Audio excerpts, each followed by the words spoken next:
What do you think when you hear President Trump using the term ultimate solution for the Turks and the Kurds and what the Turks want to do with the Kurds? He said that Turkey, quote, had to have it cleaned out about the border area. Do you think that the United States is sanctioning ethnic cleansing? Well, it certainly is ethnic displacement, and arguably it may turn out to be ethnic cleansing. Now, don't get me wrong. The Turks have legitimate security concerns about the Syrian Kurd partners that we had. They do have some relationship with the PKK, the Turkish Kurd terrorists. We have declared a terrorist group as well and have helped fight in a variety of different ways. And so a buffer zone that was established and that was built over time, if you will, and reconnaissance, and we've been doing joint reconnaissance patrols. There is a command and control structure to coordinate what's going on, but this has been done in such a sudden nature that, again, we are literally pulling out of our bases, trying to get everything out of them that is sensitive, and then bombing our own bases. Again, it took 10,000 Syrian Kurd losses, years of effort by our special forces and others, and by the way, our British and French allies who are also having to pull out because they can't stay if our infrastructure is not there. It took all of that, and then in a single period of a couple of days, we are abandoning all of that on the battlefield. By the way, there was a report that we were worried that the money wouldn't, if we didn't pay out the money, it would be illegal. Okay, it would be unlawful. That is one of those things that has that little shred of truth in it that makes it look a lot worse than it really is. We were concerned about over at OMB about an impoundment, and I know I just put half you folks to bed, but there's the Budget Control Act. Budget Control Impoundment Act of 1974 says that if Congress appropriates money, you have to spend it. Okay, at least that's how it's interpreted by some folks. And we knew that money either had to go out the door by the end of September, or we had to have a really, really good reason not to do it. And that was the legality of the issue. But to be clear, what you just described is a quid pro quo. It is funding will not flow unless the investigation into the Democratic server happened as well. We do that all the time with foreign policy. We were holding up money at the same time for what was it? The Northern Triangle countries. We were holding up aid at the Northern Triangle countries so that they would change their policies on immigration. By the way, and this speaks to an important. I'm sorry. This speaks to an important point, because I heard this yesterday, and I can never remember the gentleman who testified. Was it McKinney, the guy? Is that his name? I don't know him. He testified yesterday. And if you believe the news reports, okay, because we've not seen any transcripts of this. The only transcript I've seen was Sondland's testimony this morning. If you read the news reports and you believe them, what did McKinney say yesterday? Well, McKinney said yesterday that he was really upset with the political influence in foreign policy. That was one of the reasons he was so upset about this. And I have news for everybody. Get over it.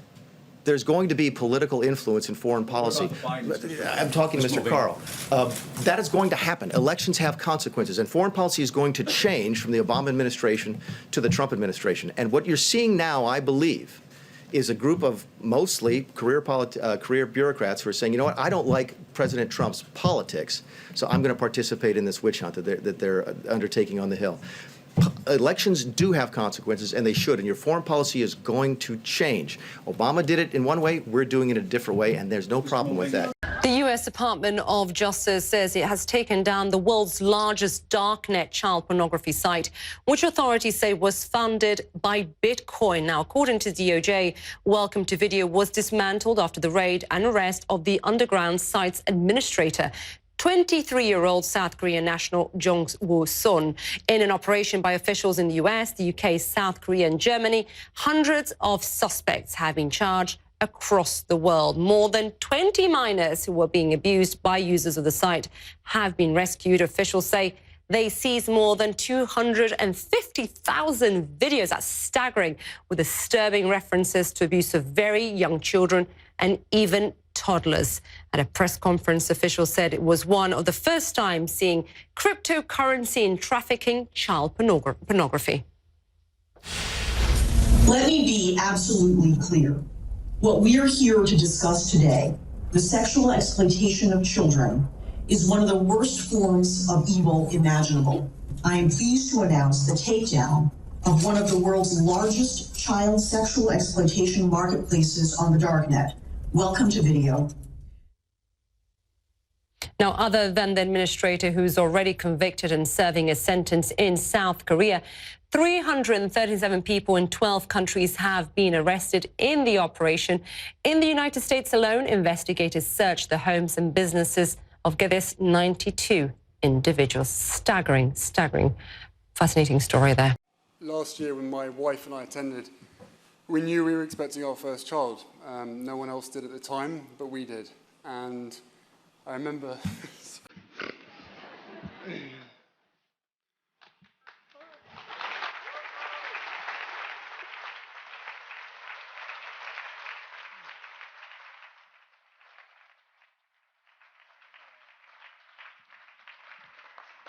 Sorry. And I remember squeezing Megan's hand so tight during the awards. And both of us were thinking what it would be like to be parents one day, and more so what it would be like to do everything we could to protect and help our child should they be born with immediate challenges or become unwell over time.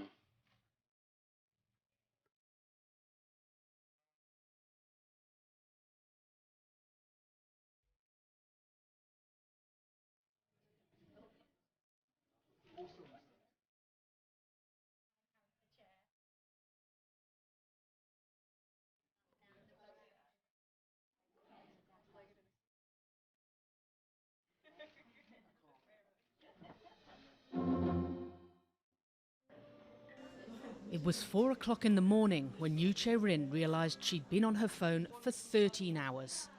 This was when the 16-year-old decided she needed help. Yu went to a summer camp with a difference. This one is for smartphone addicts. One of 16 government-sponsored camps across South Korea, these girls spend 12 days with no access to their phones.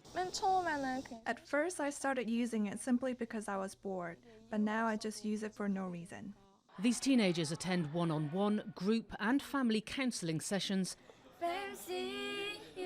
and take part in alternative activities that can replace the obsession with their smartphones. There are also programs to educate the parents.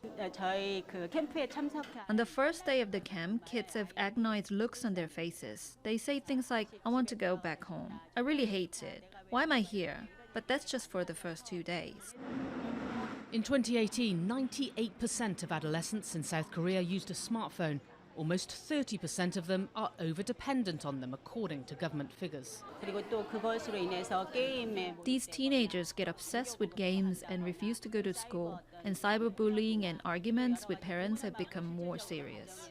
Yu's father became increasingly worried about her and enforced a time limit of 2 hours a day on her phone.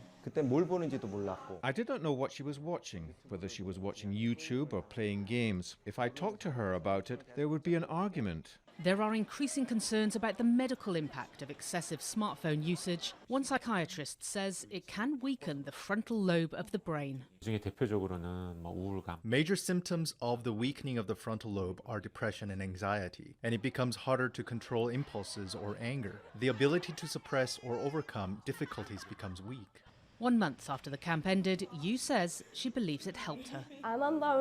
It'll be a lie if I said I don't use my smartphone, but it's true that the duration and the number of times I use it have decreased.